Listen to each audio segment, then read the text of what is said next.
Hello दोस्तों, स्वागत है आपका हमारे चैनल हानी वॉइस पर। मौसम बहुत ही ख़राब था, बारिश किसी भी वक्त शुरू हो सकती थी और सब बच्चों की इसी वजह से ट्यूशन टीचर ने जल्दी छुट्टी दे दी थी। मेरा घर भी मोहल्ले पार करके दूसरे मोहल्ले में था, इसलिए मैंने भी जल्दी जल्दी अपना सामान समेटा। मेरा दोस्त रज़ा मेरा इंतज़ार कर रहा था, लेकिन ट्यूशन टीचर ने उससे कहा कि तुम चले जाओ, मुझे यश से कुछ काम है। और फिर उनके कहने पर रज़ा को मुझे छोड़कर जाना पड़ा, जबकि मैं ज़रा खौफ ज़्यादा हो रहा था क्योंकि बादल पूरी तरह से आसमान को साया कर चुके थे और फिर शाम भी होने वाली थी। ऐसे में अगर बारिश शुरू हो जाती तो तन्हा घर पहुंचना मेरे लिए बड़ा मुश्किल था। मैंने फटाफट से अपना सामान समेटा और टीचर की तरफ देखा। वो मेरे सामने मुस्कुराती हुई खड़ी थी। मैंने अदब से सर झुकाया और पूछा, टीचर क्या काम है आपको? वो मुस्कुरा कर मेरे पास आ गई और कहने लगी, घर जाने की बड़ी जल्दी है, यहाँ से तुम्हें कोई प्रॉब्लम है क्या? मैंने घबराकर इनकार में सर हिलाया और कहा, नहीं, दरअसल बारिश शुरू हो गई तो घर पहुंचना मुश्किल हो जाएगा। अब आपको तो पता है रास्ता कितना ख़राब है। वो कहने लगी, फ़िक्र ना करो, अगर बारिश शुरू हो गई तो मैं तुम्हारे माँ को फ़ोन करके बता दूँगी कि तुम आज मेरे पास रुकोगे। इतना घबराने की क्या ज़रूरत है? यहाँ तुम कौन से तन्हा हो, मैं भी तो तुम्हारे पास हूँ। ये कहकर वो मेरे बिल्कुल नज़दीक आ गई और मेरे कंधे पर हाथ रखकर कहने लगी, किताबें एक तरफ रख दो। मैंने खामोशी से अपना बस्ता और हाथ में पकड़ी हुई रजिस्टर एक तरफ रख दिया। वो कहने लगी कि दरअसल बल्ब ख़राब है और मुझे तो ये सब काम नहीं आते। हमेशा मैं इलेक्ट्रीशियन को बुलवा लेती हूँ, मौसम की वजह से उसने आने से मना कर दिया है। क्या तुम बल्ब बदल दोगे ताकि कुछ रोशनी हो जाए? वो बड़ी गहरी नज़रों से मुझे देखते हुए काम बता रही थी। उनके लहजे में ऐसी मोहब्बत थी कि मैं हिचकिचा गया था। मैंने कहा, जी टीचर, बल्ब बदलना कोई मुश्किल काम नहीं है, आप मुझे बल्ब दे लाकर और मैं बदल दूँगा। टीचर जाकर बल्ब लाई और फिर स्टूल लगाकर उन्होंने मुझे बल्ब पकड़ा दिया। अपने घर में भी मैं ऐसे ही काम करता रहता था, इसलिए बड़ी आसानी से मैंने स्टूल पर चढ़कर बल्ब बदल दिया और फिर नीचे की तरफ देखते हुए टीचर से कहा कि बटन ऑन करके देखिए जल रहा है या नहीं। लेकिन ये कहते हुए मेरी नज़रें टीचर के वजूद पर पड़ी थी और मेरे जिस्म में करंट सा दौड़ गया था। वो बिना दुपट्टे के खड़ी हुई और जबकि आज से पहले मैंने कभी उन्हें इस तरह बगैर दुपट्टे के नहीं देखा था। टीचर ने बटन ऑन किया तो बल्ब जल गया। कहने लगी, या तो ये तो बिल्कुल ठीक हो गया है, अब तुम नीचे आ जाओ। मैं नीचे उतरने लगा तो टीचर ने मेरा हाथ पकड़कर कहा, मुझे सहारा दिया और जैसे ही मैं उनके करीब हुआ उन्होंने मुझे कसकर अपनी बाहों में जकड़ लिया और सीने से लगा लिया। टीचर की इस हरकत पर मैं बिल्कुल शॉक्ड रह गया था। बड़ी मुश्किल से मैंने खुद को उनकी बाहों से आज़ाद करवाया और घर जाने की इजाज़त मांगी तो वो मुस्कुराते हुए कहने लगी, बारिश शुरू हो गई है, मैं अब तुम्हें कहीं नहीं जाने दूंगी। अंधेरा भी फैल गया है, मगरिब भी हो चुकी है।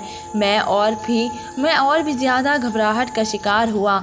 मैंने कहा, मम्मा इंतज़ार कर रही होगी, वो बहुत ही परेशान हो जाएगी। टीचर ही मेरे सामने ही मोबाइल फ़ोन उठा गया और मम्मा को कॉल लगा दी। वो मेरी माँ से बात कर रही थी और कह रही थी कि बारिश बहुत तेज़ है, ऐसे में यश को घर पर नहीं भेज सकती। बारिश कम होगी तो मैं खुद उसको छुड़वा दूँगी और अगर बारिश ना रुकी तो फिर ये सुबह तक मेरे पास रुक जाएगा। आप फ़िक्र न करें। माँ टीचर की बात सुनकर बेफिक्र हो गई थी, लेकिन मेरे दिल में अजीब अजीब ख्यालात आ रहे थे। टीचर का अंदाज़ा मुझे परेशान कर रहा था। उनका मेरे पास आना, मुझसे मोहब्बत से पेश आना, मुझे सीने से लगाना और ये सब बातें मैं कहीं ना कहीं समझ सकता था। बारिश की शिद्दत में इजाफ़ा हुआ और साथ ही मौसम भी थोड़ी सर्दी की लहर दौड़ गई थी। मुझे सर्दी वैसे ही ज़्यादा लगती थी, वैसे भी मेरे होंठ कँपकँपाने लगे। टीचर ने फ़ोन बंद करके मेरी तरफ देखा तो कहने लगी, यश, तुम्हें तो बहुत सर्दी लग रही है, चलो मेरे कमरे में, मैं तुम्हारे सर्दी का ख़त्म करने का इंतज़ाम करती हूँ। टीचर मुझे हाथ पकड़कर अपने बेडरूम में ले गई। ये पहली दफ़ा था जब मैं उनके बेडरूम में आया था, वरना हम सब बच्चे बाहर ड्राइंग रूम में ही बैठे ट्यूशन पढ़ते थे और वहीं से वापस चली जाती थी। टीचर ने मुझे अपने बेड पर बिठाया और ख़ुद अलमारी खोल कर खड़ी हो गई। पहले एक शॉल निकाल कर मुझे लाकर दी और फिर मेरे करीब बैठते हुए उन्होंने अपना लैपटॉप ऑन कर लिया। मैं सर झुकाए बैठा था, समझ नहीं आ रहा था कि यहाँ मेरा क्या काम है। पता नहीं बारिश कब रुकेगी, मैं यहाँ क्या करूँगा। और ऊपर से बिना दुपट्टे के टीचर को देखकर मैं शर्मिंदगी से बार बार सर भी झुका रहा था। टीचर ने लैपटॉप पर कुछ ऑन किया और फिर स्क्रीन मेरी तरफ करते हुए कहने लगी, ये देखो यश। मेरी नज़र जैसे ही लैपटॉप की स्क्रीन पर पड़ी तो मैं हक्का बक्का रह गया।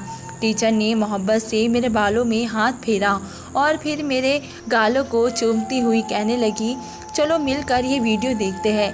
वक्त गुजरने का एहसास भी नहीं होगा और तुम मेरे जज्बात से भी वाकिफ़ हो जाओगे।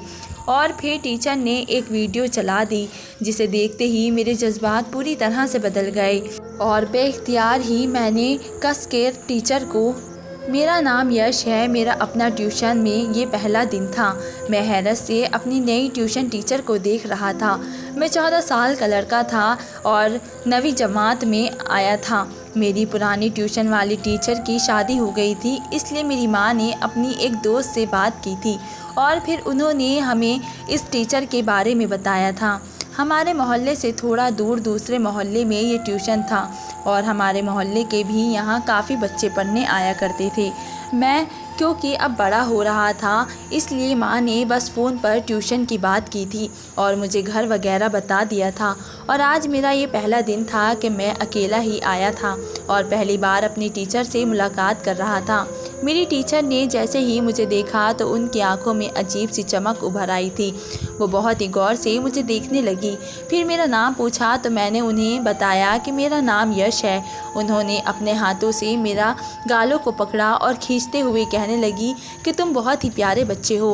वो सारे पाँव तक मुझे आर पार होती नज़रों से देख रही थी, जैसे कुछ टटोलना चाहती हो।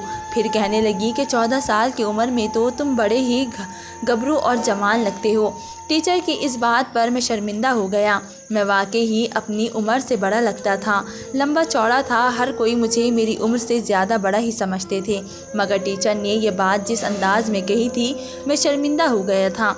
मैं कोई नर्सरी का बच्चा तो नहीं था कि वो जिसके गाल पकड़ कर खींचती रहे।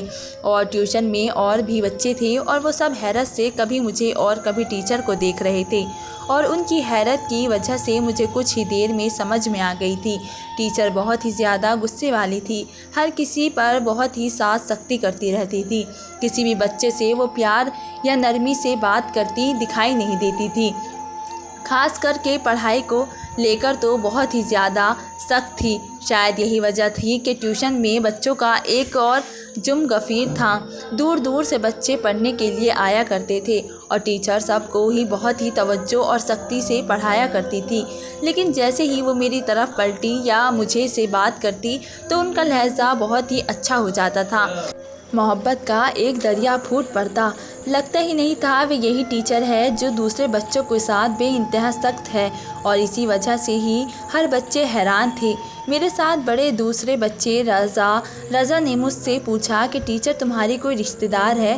मैंने इनकार में सर हिलाया और कहा नहीं, मैं तो आज खुद पहली दफ़ा उनसे मिल रहा हूँ। उसने मेरे कंधे पर हाथ रखा और कहने लगा, वाह तुम तो बड़े किस्मत वाले हो, वरना टीचर और इस लहजे में किसी से बात करे ये तो मुमकिन ही नहीं। हमने तो कभी उन्हें मुस्कुराते हुए भी नहीं देखा। लेकिन हैरत की बात ये थी कि टीचर जब जब मेरी जानिब देखती थी तब तब उनके चेहरे पर मुस्कुराहट होती। वो बार बार पूछ रहे थे कि यश कोई परेशानी तो नहीं है, कुछ समझ नहीं आ रहा तो मेरे पास आ जाओ, मैं तुम्हें बता दूंगी, मैं तुम्हें एक्स्ट्रा क्लास भी दे दूंगी। मेरे लिए थोड़ा मुश्किल था, इसलिए मैं बार बार टीचर से सवाल करता और वो बड़ी ही अच्छे से जवाब देती। लेकिन वही अगर कोई और बच्चा तीसरी दफ़ा कोई बात पूछता तो वो उस पर चढ़कर बोलती और कहती कि ध्यान लगाकर पढ़ो। रज़ा भी 9th क्लास में ही था, लेकिन वो बहुत ही डर डर कर टीचर से सवाल करता था। पहले ही दिन मुझे टीचर का रवैया मेरे साथ काफ़ी अच्छा लगा था, लेकिन फिर मैंने सोचा कि हो सकता है मेरा पहला दिन है, इसलिए वो मेरे साथ इस तरह से पेश आ रही हो। कुछ ही दिनों में मैं भी पुराना हो जाऊँगा तो फिर भी वो मेरे साथ भी ऐसा ही सलूक करेगी। पहले ही दिन मुझे टीचर के बारे में बहुत कुछ पता चल गया था जो मेरी माँ ने नहीं बताया था। मेरे साथ वाले रज़ा ने मुझे बताया था कि मैं टीचर एक बेवा औरत है और अपने शौहर के इंतकाल के बाद से वो ट्यूशन पढ़ा रही है और ट्यूशन पढ़ाकर ही गुजारा करती है। ये उनके वालिदा का घर है। उनके बेवा होने के कुछ महीने बाद ही उनकी वालिदा का भी इंतकाल हो गया था। तब से वो यहाँ अकेली रहती है। ये सुनकर मुझे बड़ा अफसोस हुआ और मैंने टीचर को गौर से देखा तो मैं हैरान हो गया क्योंकि वो बहुत ही कम उम्र और नज़र आती थी। चेहरे भी बहुत ही खूबसूरत था। बात करने का अंदाज़ा भी बहुत ही प्यारा था। देखा जाता तो वो इंतहाई बहुत ही किस्म की खातून थी, लेकिन किस्मत ने उन पर बड़ा सितम ढाया था। लेकिन मुझे खुद ब खुद उनसे हमदर्दी का एहसास हुआ था। अगले दिन जब मैं ट्यूशन गया तो टीचर को देखकर हैरान रह गया। उन्होंने सुर्ख रंग का जूड़ा पहन रखा था। उन्होंने होठों पर लिपस्टिक भी लगा रखी थी, आँखों में काजल भी, जबकि पहले दिन तो वे बिल्कुल सादी थी और ऐसे ही बैठी थी। मुझे देखते ही उन्होंने फ़ौरन मुस्कुराकर अपने पास बुलाया था और अपने बराबर में बिठाया था। मैं रज़ा के साथ बैठना चाहता था, लेकिन टीचर के इशारे पर मैं इनकार ना कर सका और उनके बराबर बैठ गया। दूसरे बच्चों के साथ तो उनका रवैया पहले जैसा ही था, लेकिन मेरे साथ और भी मीठा हो गया था। जब जब उनको वक्त मिलता वो मुझसे बात करती और मेरे बारे में सवाल जवाब शुरू कर देती। मुझे क्या पसंद है, मैं क्या खाता हूँ, मेरी माँ कैसी है, वगैरह वगैरह। कभी कभी तो मुझे यूँ लगता जैसे वो मुझसे बात करने के लिए बहाने तलाश कर रही हो। उस दिन जब छुट्टी के वक्त रज़ा हैरत से कहने लगा कि आज तक हमने कभी टीचर को इस तरह तैयार नहीं देखा। मुझे तो यहाँ ट्यूशन पढ़ते हुए 1 साल होने वाला है, लेकिन मैंने कभी टीचर को लिपस्टिक में भी नहीं देखा। आज पता नहीं ऐसी क्या खास बात थी जो टीचर सर से पाँव तक तैयार लग रही थी। रज़ा अपनी जगह हैरान और परेशान था और मैं भी सोच में डूब गया था। मेरे जहन में यही ख्याल आया था कि हो सकता है कि टीचर की सालगिरह हो, क्योंकि मेरी माँ तो अपनी शादी की सालगिरह या फिर अपनी सालगिरह पर ही तैयार नज़र आती थी। लेकिन फिर रोज़ रोज़ टीचर ऐसी ही तैयार नज़र आने लगी और फिर 2-3 दिन बाद मैंने एक अजीब सी बात महसूस की। मैं जवानी की सीढ़ियों पर कदम रख रहा था, लेकिन मैं इतना मासूम बच्चा भी नहीं था कि मैं समझ ना पाता कि मेरे साथ क्या हो रहा है। टीचर मुझे सिर्फ अपनी बराबर में नहीं बिठाती थी, बल्कि कभी मेरे कंधे पर हाथ रखती तो कभी मेरे बालों में उंगलियां फेरती। एक आधी बार तो उन्होंने मुझे कमर से भी पकड़ा और मुझे महसूस भी हुआ था कि उनका छूना कुछ बहुत ही अजीब है। लेकिन वो मेरी टीचर थी, मैं उनके बारे में कोई गलत सोच अपने जहन में नहीं डालना चाहता था। फिर एक दिन छुट्टी के वक्त उन्होंने मुझे किचन में बुलाया और फिर मेरे आगे मेरी फेवरेट डिश का बाउल मेरे आगे कर दिया। मुझे मैकरोनी बहुत ही पसंद थी। कहने लगी, मैंने खास तुम्हारे लिए बनाई है। मैंने इनकार करना चाहा तो टीचर ने ज़बरदस्ती स्पून भर के मेरे मुंह में डाल दिया और कहने लगी कि बस यहीं पर बैठ जाओ और अब ये ख़त्म करके ही यहाँ से हिलना। टीचर की इस मेहरबानी पर मैं तो बहुत ही ज़्यादा हैरान हो गया था। वो मुझे अपने हाथों से मैकरोनी खिला भी रही थी और साथ साथ मुझे छू भी रही थी। कुछ देर बाद जब मैं उनके किचन से निकला तो रज़ा पूछने लगा कि टीचर ने तुम्हें क्यों बुलाया था। मैं उसको ये ना बता सका कि उन्होंने मुझे मैकरोनी खिलाई है। मैंने कह दिया कि उन्होंने कुछ सौदा वगैरह मंगवाना था, इसी के बारे में बता रही थी। मैंने पहली बार झूठ बोला था क्योंकि सच बताते हुए मुझे शर्म आ रही थी। ऐसे ही दिन गुजरने लगे और मुझे जब टीचर का रवैया बहुत ही ज़्यादा अजीब लगने लगा तो मैंने अपनी माँ से बात की और कहा कि मैं ट्यूशन नहीं जाना चाहता, मैं घर में ही पढ़ाई कर सकता हूँ। ये सुनकर मेरी माँ हैरान हुई और कहने लगी, लाओ अपनी कॉपीज़ दिखाओ, बताओ क्या मसला है। मैंने कहा, नहीं, पढ़ाई में तो कोई मसला नहीं, टीचर बहुत ही अच्छा पढ़ाती है और हर चीज़ समझाती है, लेकिन बस मैं नहीं जाना चाहता। मैं माँ को क्या बताता कि मुझे उनके साथ अब अनकम्फर्टेबल फ़ील होने लगा है। और माँ मेरे पास बैठ गई और कहने लगी, तुम्हें तो पता है ना कि तुम्हारे बाबा तुम्हारी वजह से परदेश की ज़िंदगी गुजार रहे हैं। वो चाहते हैं कि तुम अच्छा पढ़ो लिखो, आगे पढ़ो, बहुत ही तरक्की करो, इसीलिए उन्होंने तुम्हें एक बहुत ही अच्छे स्कूल में दाखिला करवाया है। तुम्हारे बाबा तुम्हें डॉक्टर बनता हुआ देखना चाहते हैं और मैं भी यही चाहती हूँ कि तुम हमारा नाम रोशन करो, इसलिए पढ़ाई से फ़रार होने की कोशिश ना करो। अगर टीचर सख्ती करती है तो भी कोई बात नहीं, टीचर को यह हक होता है कि वो बच्चों को कभी भी प्यार से तो कभी डांट डांट कर पढ़ाए। अगर फिर भी कोई मसला है तो मैं खुद टीचर से बात करती हूँ। मैंने फ़ौरन इनकार किया और कहा, नहीं माँ, उन्होंने कभी मुझे नहीं डांटा। वो तो बहुत ही प्यार करती है, अपने बराबर में बिठा कर पढ़ाती है, हर बात बार बार समझाती है। माँ कहने लगी, तो फिर क्या मसला है। अब मैं उन्हें क्या बताता कि टीचर का यही प्यार मुझे कुछ अजीब लग रहा था और इसी प्यार का रंग मुझे बहुत ही अजीब लग रहा था। माँ खड़ी हुई और कहने लगी कि बस फिर बात ख़त्म हुई। तुम्हें ट्यूशन जाना है और दिल लगाकर पढ़ना है। मैं खुद भी फ़ोन करके तुम्हारी टीचर से खबर खैरियत पूछती रहती हूँ। वो भी तुम्हारी बड़ी ही तारीफ़ करती है, कहती है कि तुम बहुत ही लायक बच्चे हो। तुम बहुत ही लायक बच्चे हो और सच कहो यश, ये सुनकर मुझे बहुत ही खुशी होती है। इसलिए कुछ ऐसा ना करना जिससे मेरा शर्म से सर झुक जाए। माँ मेरे से ये बातें करते हुए और अपने कमरे में चली गई और मैं सर पकड़ कर बैठ गया था। मैं उन्हें नहीं बता सका कि मुझे अपनी टीचर के साथ कुछ अजीब महसूस होता है। दिन ऐसे ही गुजरने लगे। टीचर की मोहब्बत में बहुत ही इजाफ़ा हो गया था। उनके मुझे छूना बढ़ गया था। वो मुझे अपने और भी करीब बिठाने लगी थी। आहिस्ता आहिस्ता ये बात रज़ा ने भी महसूस की थी। कभी कभी वो मुझसे पूछता था कि तुम्हारा और टीचर के बीच क्या चल रहा है। दरअसल हम दोनों ही जवान हो रहे थे और आजकल के इस दौर में कम उम्र लड़के लड़कियों को भी बहुत सी बातों का पता होता है। कभी कभी तो इसलिए रज़ा दबे लफ्ज़ों में मुझसे कहता कि मुझे लगता है हमारी बेवा टीचर को तुमसे मोहब्बत हो गई है। ये कहकर वो मेरा मजाक उड़ाता और मैं शर्म से पानी पानी हो जाता। और फिर ऐसे ही मौसम बदला और बारिश का मौसम आ गया। एग्ज़ाम भी करीब थे और इसलिए ज़्यादा छुट्टियां भी नहीं कर सकती थी। मजबूरन मुझे ट्यूशन जाना पड़ता और ऐसे ही एक दिन जब सब बच्चों की छुट्टी हो गई तो टीचर ने मुझे रोक लिया। कहने लगी, मुझे कुछ काम है। यहाँ तक कि रज़ा को भी उन्होंने घर भेज दिया और बल्ब बदलवाने लगी और बल्ब बदलवाने के बहाने से मुझे छुट्टी ना दी। उनके कहने पर मैंने बल्ब तो बदल दिया, लेकिन जैसे ही मैं स्टूल से नीचे उतरने लगा मैं लड़खड़ा गया और टीचर ने मौके से फ़ायदा उठाकर मुझे फ़ौरन से अपने गले लगा लिया। फिर अपने कमरे में ले गई। मुझे बारिश की वजह से ठंड लग रही थी। मौसम तब्दील हो रहा था। टीचर ने मुझे गर्म शॉल दी और फिर लैपटॉप की स्क्रीन ऑन करके मेरे आगे की, जिस पर एक वीडियो चल रही थी। और जैसे जैसे उनके मंजर आगे बढ़ते गए मैं जज्बात में बहता चला गया।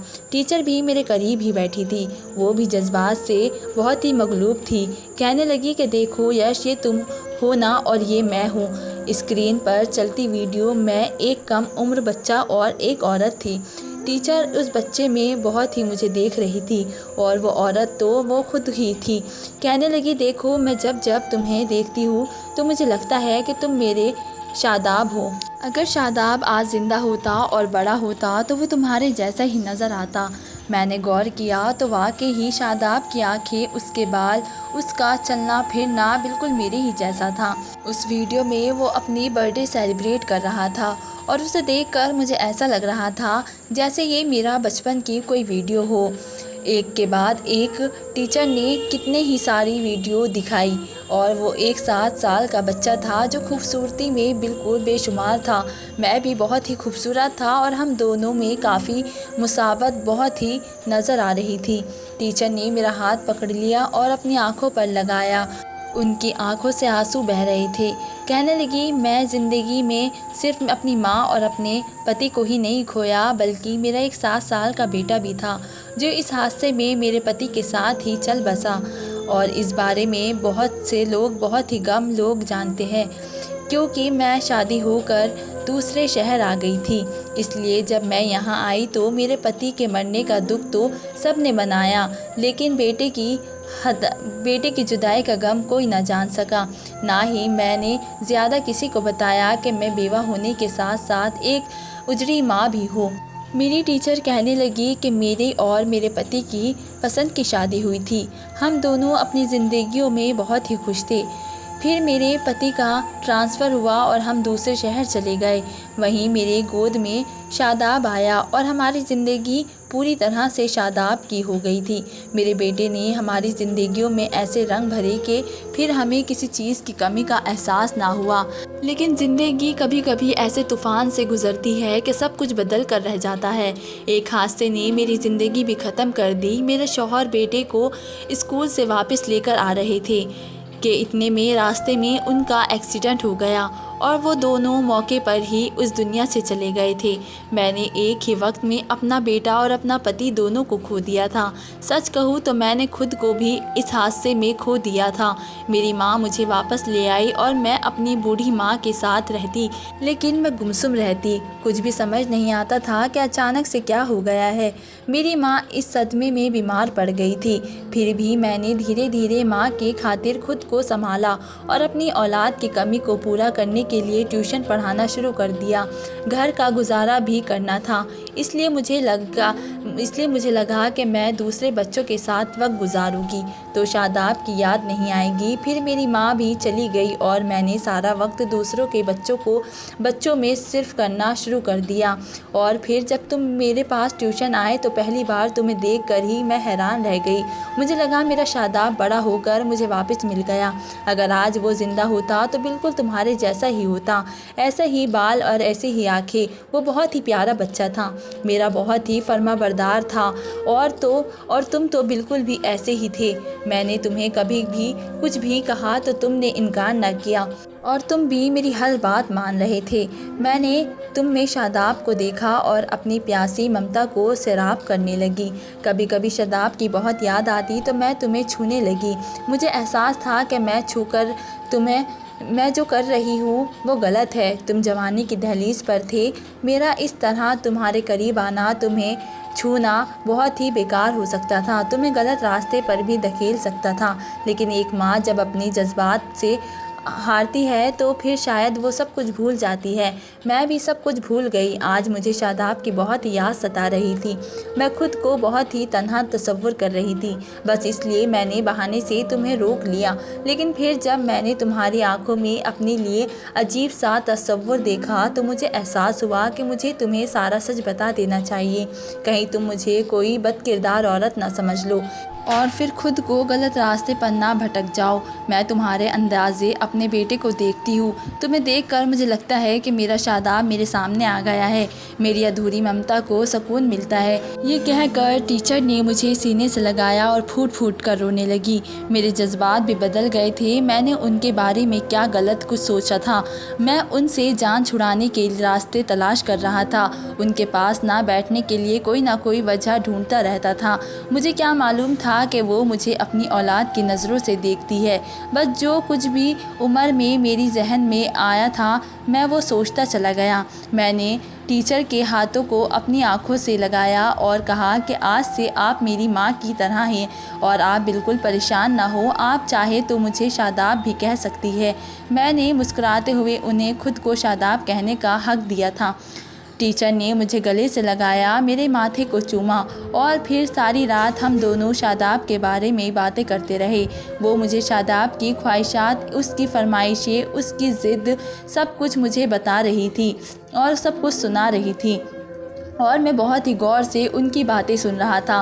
कभी अपने बेटे का जिक्र करते हुए वो हंस पड़ती तो कभी रोने लगती और कई सालों से उनके दिल में जो जज्बात कैद थे वो पूरी तरह से आज खुलकर बाहर निकल रहे थे।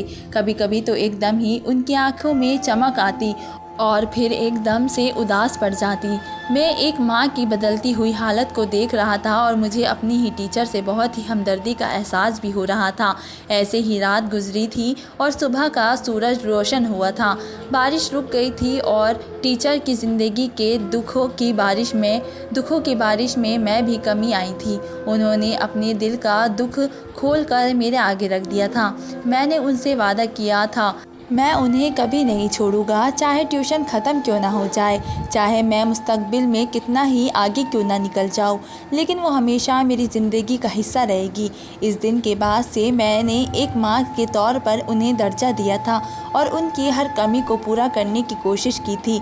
मैं अक्सर शादाब बनकर उनके साथ खेलने लगता, उनसे बातें करता। वो वापस वापस से खुशियाँ भरी ज़िंदगी में लौट आई थी। मैंने अपनी माँ को भी टीचर के बारे में सब कुछ बता दिया था।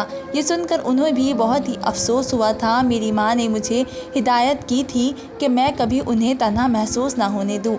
आज मैं और टीचर एक ऐसे रिश्ते में हैं जिसके बारे में शायद हम दुनिया को नहीं बता सकते, या फिर दुनिया वाले शायद हमारे रिश्ते को गलत नज़र से देखते हो या समझ सकते हैं, लेकिन एक माँ ज़रूर इस एहसास को समझ सकती है, इस जज्बे को महसूस कर सकती है जो मेरे और टीचर के दरमियान है। तो दोस्तों, आपको मेरी स्टोरी कैसी लगी मुझे कमेंट बॉक्स में ज़रूर बताएं। मिलते हैं एक नई स्टोरी के साथ, तब तक के लिए धन्यवाद।